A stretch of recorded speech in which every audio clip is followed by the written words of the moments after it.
In this video, I want to share with you what no money down really means. It confuses some people because they might think that they can get into a home with no money.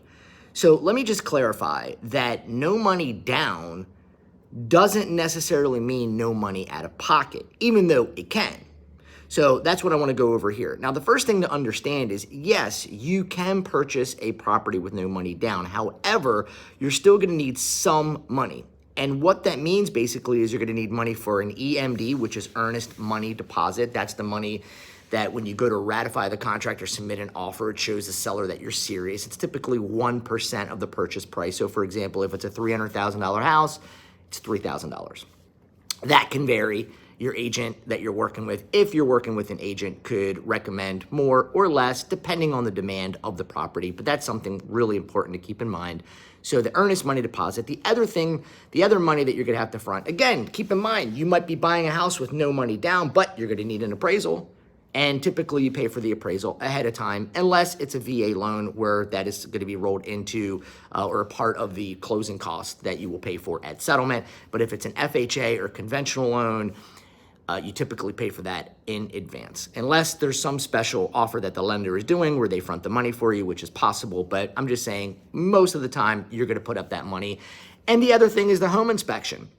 So again, you might be getting into the property with no money down. However, there are fees and things that are associated with purchasing a home where you're going to need the money up front. Now, something to keep in mind is that if you're using something called down payment assistance, or you're getting seller help or seller concession, where they give you part of the money to help you with the closing costs, then what can happen is that even if you front the money for those things, the EMD and the deposit and the inspection, if there's enough money, you can actually get that money back at settlement. Some programs will allow for you to get all of that money back. I actually had one client that got a check for $200 back. It's not like they're paying him to buy the house, but he's getting the money that he put into the deal back because there was so much down payment assistance, and there's also seller assistance as well. So that is just something that is really, really important, because a lot of mortgage companies and realtors and all that, they're like, no money down, no money down, no money down.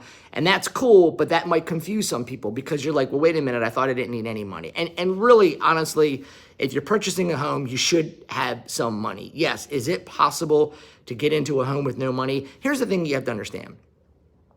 What's possible and what's ideal are sometimes very different, right? Is it possible to get into a property with absolutely no money? Yes. Should you do it?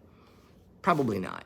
You probably should have some money set aside so that when you get into the home, you're not using every single dollar to get into it. You have money to do the things that you want to do. You can still have your friends over, right? You can have a house and you can still have some people over to enjoy it with you. So I hope that this helps. If you found value from this, please hit that like button and consider subscribing. It really helps the YouTube algorithm. It helps me to reach more people. And if you would like to set up a call with me, you can go to talktocarlo.com. I'll put the link in the description, and you can schedule a call with me, absolutely free home buying consultation, so that I can help you figure out exactly step by step how I can help you to purchase a home. Hope this helps. See ya.